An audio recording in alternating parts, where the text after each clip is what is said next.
근데 이런 국민 베이스로 하는 제도들이 많으면 많을수록 사실은 공직자들은 더 바빠질 수밖에 없고 저도 사실 개인적으로 이제 아는 대통령실 들어간 분하고 어제 밤늦게 통화를 했는데 요즘 몇 시에 집에 가 그랬더니 저한테 나 11시 반에 맨날 가고 있어 이러더라고요. 아, 저녁 밤 11시 반에. 사실은 이제 대통령실 근무하는 게 워낙 큰 짐이기 때문에 열심히 한다는 건 알았는데 11시 반까지 한다는 건 상당히 늦게까지 하는 거 아니겠습니까 이게. 좀 잘은 모르겠어요. 저는 남들보다 일 속도가 한 10배 정도 빠르기 때문에 빨리 끝낼 수 있습니다.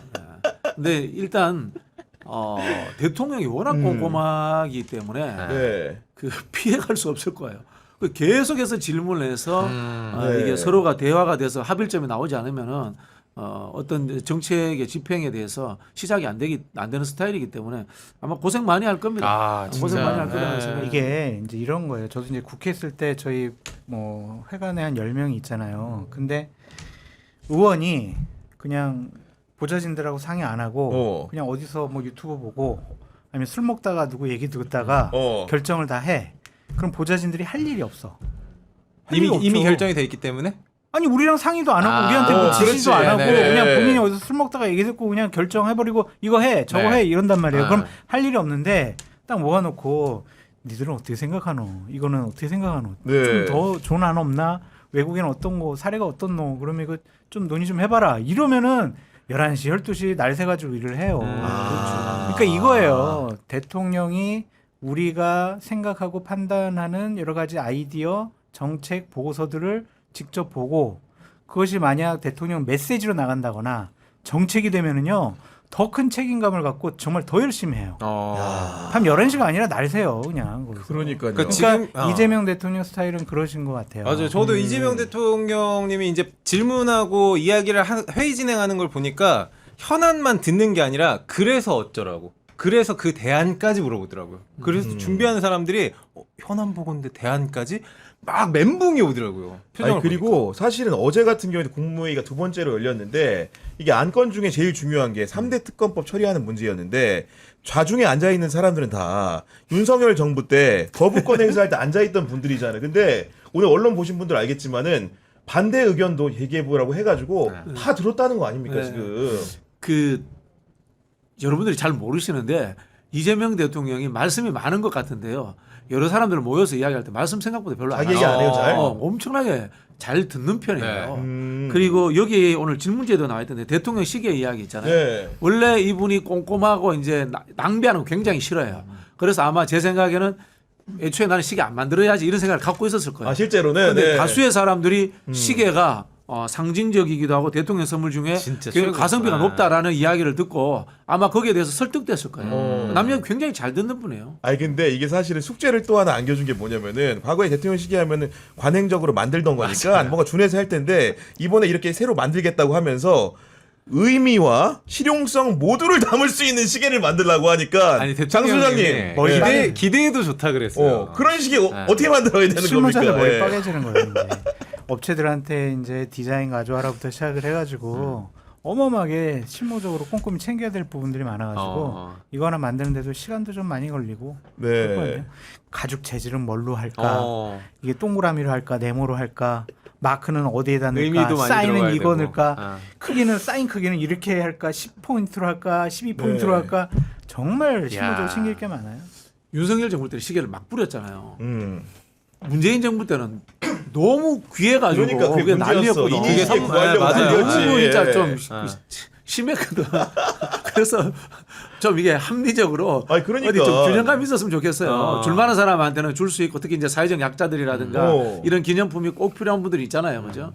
그랬으면 좋겠어요. 그리고 저는 사실은 이렇게 적당한 범위 내에서 구매처를 두는 것도 나쁘지 맞아요. 않은 것 같거든요. 구매처를 둬서 예. 그 수익금을 가지고 또 이제 사회 저변 활동에 뭐 수익 기부를 사업을 못합니다. 못하는가요? 정부 예산 가지고 수익 사업을 못 기부 하는 사업인데도 네. 안 안 되나? 됩니다. 아니 대통령실 기념품 판매점에 팔 텐데. 그거는 시계는 저기 안 정부 팔걸요. 예산으로 하는 게 네. 아니고 이제 대통령 이름은 안 적혀 있고 뭐 청와대가 이렇게 아. 되는 시계고, 네. 그건 아마 어. 업체 위탁을 줘서 할 걸요 아마. 그렇기 어렵다. 때문에 이제 아. 아무래도 이제 자원 자체가 한정되다 보니까 그걸 가지고 또 이제 권세를 떠는 네. 분들이 있으니까. 공기업은 네. 수익 사업을 할 수 있는데 공공기관은 수익 사업을 못 합니다. 박진영 원장님께서 시계 나오면은 저희들 하나씩 좀 구해 주십시오. 뭐 그냥 지금 방송에 대놓고 이야기하죠. 대통령님 우리 저기 경향에 예, 저기 뭐 제발. 시계 한번 이 방에 있는 분들 제발. 네.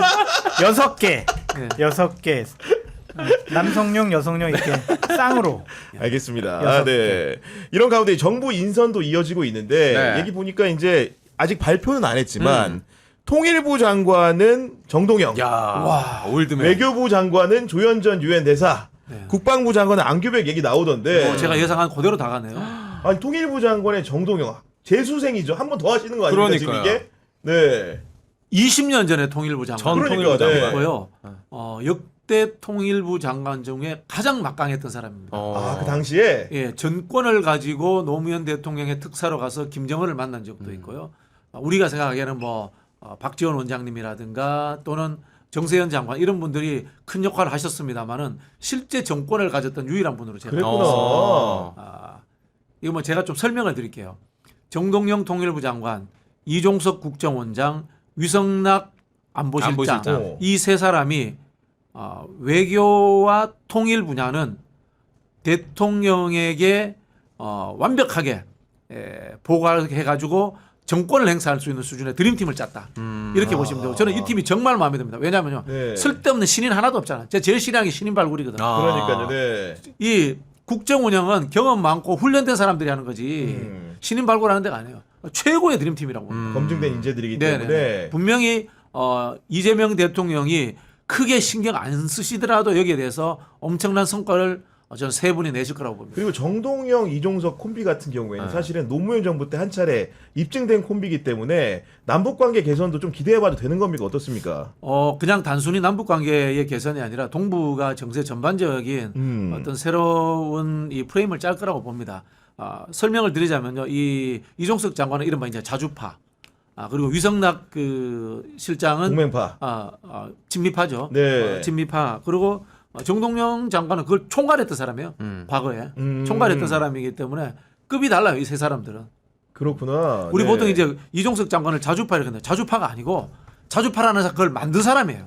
이종석 장관. 그 태도예요. 그쪽 계열에. 아니 한 칸 더 나가서 여쭤보면은 최근에 정동영 그 장관 되실 분이 정동영 의원이 AI 공부를 그렇게 많이 했다고 맞아요. 하는데 네. 혹시 네. 그 남북 사업이나 동북아 관계에도 AI 적용 가능합니까 아닙니까 이거? 물어보면 되죠. 김정은은 요즘 다이어트 하고 있는가? 챗GPT에게 물어보면 되죠. 물어보는 방식으로. 북한이 지금 인터넷도 잘 안 된다고 하는데. 제가 네. 얼마 전에 정동영 장관님을 잠깐 만난 적이 있어요. 아 진짜요? 그래요? 왜 만나셨습니까 혹시? 되게 반가워하시고 네. 여러 가지 당부의 말씀하시더라고요. 어떤 말씀? 예? 아니 이렇게 방송을 저는 마치고 나가는데 방송을 대기하고 계시더라고요. 네. 가서 인사드리고 아유, 이제 중요한 역할 맡으시겠다고 이제 덕담도 하고 그랬더니 방송 잘 보고 있다고. 아 그렇게 원장님 얘기하신 근데 거고. 너무 궁금한 게 정동영 의원 같은 경우에는 20년 전 통일부 장관이잖아요. 근데 지금 남북 관계 한 라인이 아직도 좀 남아 있나요 그러면? 왜냐면 윤석열 때 한라인이라는 것이 제도적 한라인이라는 것은 이제 이제 유선 전화는 아마 있을 거예요. 제가 봤을 때는 네. 미국도 갖고 있고 한국도 갖고 있다 이렇게 봐야 되고 인맥적으로 한라인을 이제 북한은 중요시 여깁니다. 특히 왜냐면 사회주의 김정은의 국가들의 아빠를 만났던 특징이 사람이니까. 중국도 마찬가지로 관시 아닙니까? 관시. 그렇죠. 네. 그런 부분에서 옛날에 자기들하고 관계를 가졌던 사람들은 굉장히 좋아합니다. 그럼 당연히 저는 아. 이종석 장관이나 정동영 그 장관이 가지고 있을 것이다. 그런 생각이 듭니다. 그런 부분들이 있는 거고 또 이제 국방부 장관인 안규백 의원이 이제 유력하게 거론되고 있는데 우리 장 수장님이 국방일을 굉장히 오래 열심히 하셨기 때문에 저 2년밖에 안 했는데. 안 했어. 2년 하셨지만 어쨌든 네. 간에 안규백 의원의 의정 활동 국방위원장까지 하셨기 때문에 간접적으로 체감한 바가 있지 않겠습니까? 그때는 잘 몰랐어요. 그땐 몰랐어요. 국방이 오래 하셨다던데 보니까. 저 2010년, 12년, 네. 12년 이렇게 2년 해가지고 너무 일찍 하셔가지고, 일찍 했어요. 예. 그래서 그때 안규백 의원님 계셨나? 안규백 모르겠네. 의원이 2008년에 국회의원 됐죠. 그러니까요. 예. 근데 아무튼, 그때 예. 저는 또 저 원내대표 보좌관이었기 때문에 초선 의원은 제가 그때 저런 의원이 계시는구나. 자신감이 너무 오늘 좋으신 분들이에요. 오늘 그 정도였었죠. 저 안구배 의원한테 속았어요. 옛날에. 왜? 상병 출신인 줄 알았는데 일병 출신이라고. 단기사병 방위입니다. 방위. 그러니까 아니 단기사병 일병도 있나 근데? 제대할 때 일병 아니에요? 육방. 6방. 6개월이면 일병 달고 나오는. 그러니까 어떻게 보면 저보다 계급은 낮은 분이면 저는 병장 제대이기 때문에 아이, 저도 병장 그렇죠. 저보다 두 칸 낮은 분이 지금 보니까 저는 18개월인데. 장관. 네. 전 18개월. 저는 26개월도 더 있었습니다. 왜 더 계신 거예요? 현역이니까. 그렇죠. 우리 때는 그렇죠. 좀 오래 했죠. 30개월 했어야 되는 거 아닌가? 형 나이 때? 뭐 그런 거 있었잖아요. 혜택 이런 것도 있고 뭐. 뭐 혜택이 있었던 거예요? 지금 정권 당시에 특명이라고 옛날에 그런 게 있었어요. 아. 모르시는데 자, 안규백 장관에 대해서는 좀 설명을 드리자면 이런 거예요. 네. 일단 이 왜 문민 장관이냐?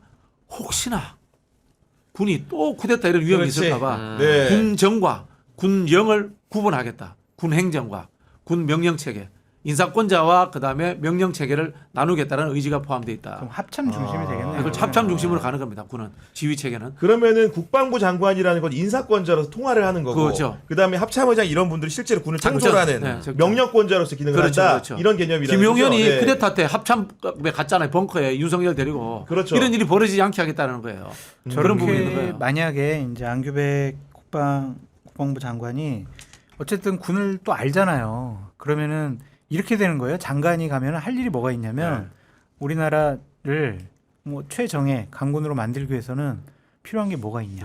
내가 그렇지. 뒷받침해 줄 게 뭐가 있냐. 백업해주겠다. 예산 뭐가 필요하냐. 지원에 법률 대해서? 뭐가 필요하냐. 이런 걸 하는 게 장관이 할 역할이에요. 장관이 가가지고 야 빨리 군 동원하고 뭐 100명 더 투입하고 이거 안 된다고 이게.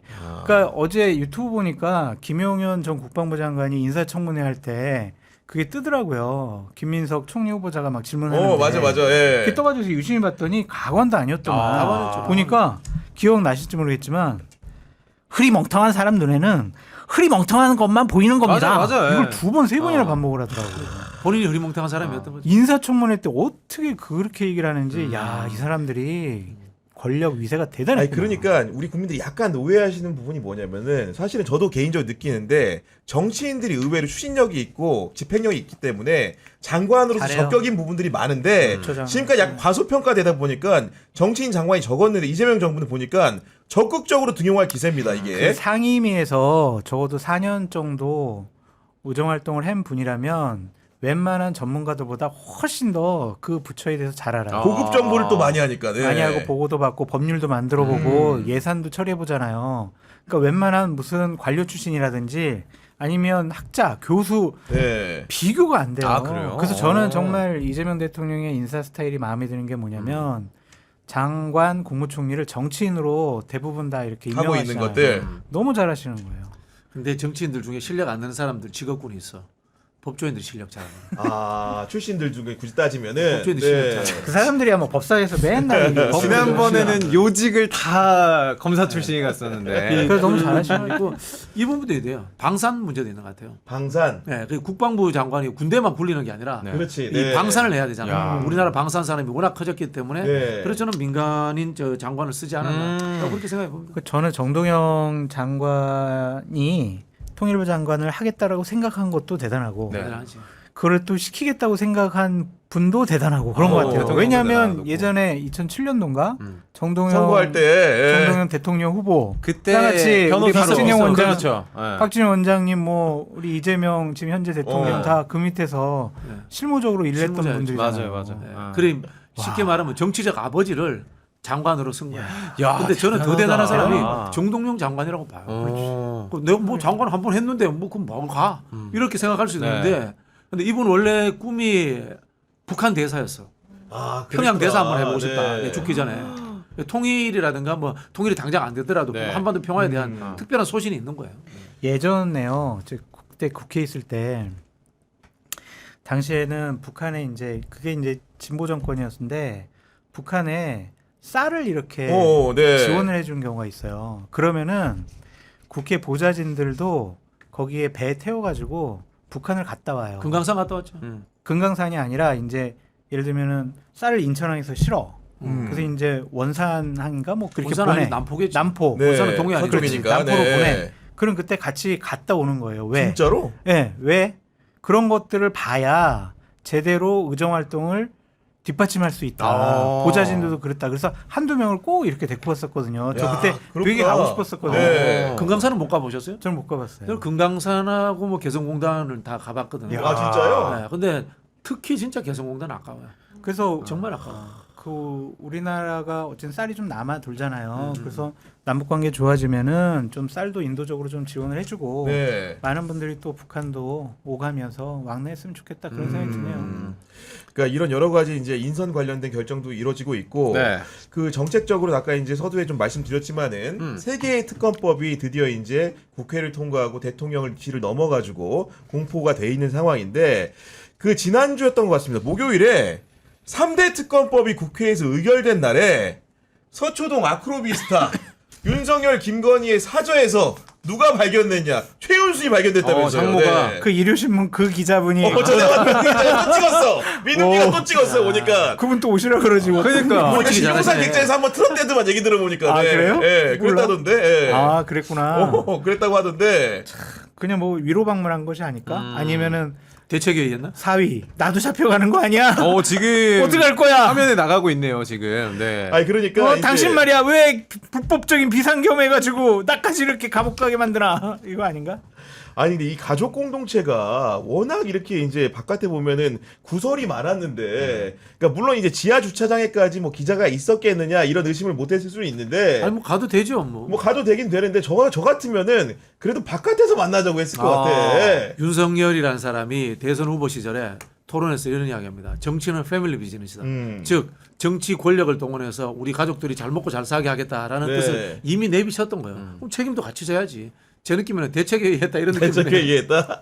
특검법 대책이 통과되니까 안 그런 나왔습니다. 얘기했다. 그리고 지금 샤넬백 게이트라고 불리는 건진법사 사건에도 상당히 연루돼 있는 것으로 알려진 유경옥 전 대통령실 행정관도 네. 가족들 틈바구니 있었기 때문에 이분 역시 굉장히 중요한 특검의 키맨이다. 이렇게밖에 할 수 없는 거 아니겠습니까? 그렇죠. 코바나 콘텐츠 출신이고 이때 가가지고 또 반려견 이렇게 안고 있었다는 김건희 거. 그러니까. 개 이렇게 안고 네. 있었다는 뭐 거잖아요. 있겠어요. 네. 그런 거 이제 말 맞추고 상의하고 어떻게 진술할까. 너무한다 너무. 곧 뭐 검찰 소환돼야 될 거 아니에요. 야, 근데 진짜 이런 상황인데 아직도 본인들이 대통령 영부인 줄 안다는 것은 지금 경찰에서 예전에 체포영장 집행을 공수처는 어렵게 하지 않았습니까? 지금 이번에 안 이제 하고 새로운 있잖아요. 사건으로 2차 소환 통보를 했는데 거기에 대해서도 안 나간다. 강짜 놉니다 지금. 근데 뭐 이거 3번 안 하면은 체포영장이죠. 네. 되는 거고요. 체포영장 되면 저는 구속될 거라고 봅니다. 그럴 가능성이 높다고 보는데 그 모 언론에서 그 서정욱 변호사가 윤석열을 만났는 모양이에요. 네. 거기에서 윤석열 본인이 무죄라고 믿고 있다 이런 이야기가 실제로. 나오더라고요. 기가 찼습니다. 무죄면은 왜 탄핵됐습니까? 헌법재판소는 그러면 거기 재판하시는 헌법재판관들이 전부 다 이상한 판단 내린 겁니다. 그러니까요. 네. 아니 그리고 이제 그의 변호사가 이제 기자들한테 한 얘기 더 가관인 게 네. 출석 조사는 불필요하지만 서면 조사는 검토해 보겠다.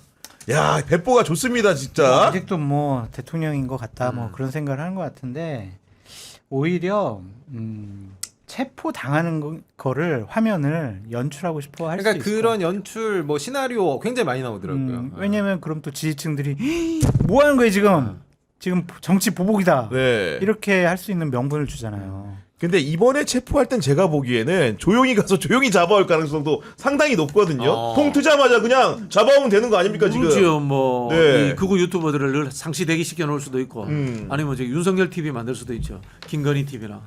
그 경호원들이 안 막나? 근데 이번에 체포하러 이번에는 못 막죠. 막지 않을 것 대통령 같은데요. 경호실에서. 이미 막아서 지금 죄가 된 거 그렇죠. 아닙니까? 예. 특수공무집행 방해 그런 상황을 뻔히 아는 상황에서 현직도 아닌 전직을 위해서 그것도 여러 가지 죄목이 있는 사람을 향해서 경호원들이 전혀 보호해주지 않을 것 근데 같은데. 그 경호원들 심정은 어떨까요? 그렇게 이제 여러 가지 처벌을 앞두고 있는 네. 전직 대통령 부부를 경호하는 그 심정.